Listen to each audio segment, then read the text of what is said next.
শারদীয়া নবরাত্রের নবমীর দিন দেবী দুর্গার নবদুর্গা রূপের যে অন্তিম রূপ অর্থাৎ মাতা সিদ্ধিদাত্রীর পূজা হয়ে থাকে। দেবী সিদ্ধিদাত্রী চতুর্ভুজা সিংহবাহিনী, কমলে উপবিষ্টা। বেগুনি রং অথবা জাম রঙের পোশাক পরা উচিত এই দিন ভক্তের। দেবীকে যথারীতি পূজা, যাবতীয় ফুল ফল দিয়ে পূজা করার পর দেবীর প্রিয় ভোগ তিল বা তিলের তৈরি কোনো খাদ্যদ্রব্য দেওয়া উচিত। এরপর 9 রকম ফুল 9 রকম ফল দেবীকে উৎসর্গ করা উচিত।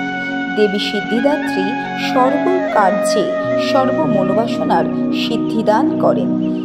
দেবীর অবস্থান মানুষের শরীরের সপ্ত চক্রের অন্তিম চক্র শিরে অবস্থিত সহস্রারে বিরাজিত।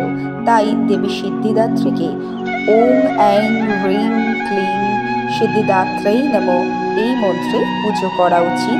এছাড়া या देवी सर्वभूतेषु सिद्धिदात्रीरूपेण संस्थिता नमस्तस्मै नमस्तस्मै नमस्तस्मै नमो नमः এই মন্ত্রেও পুজো করা উচিত। দেবী সিদ্ধিদাত্রী ভক্তের সকল মনোবাঞ্ছা পূর্ণ করেন।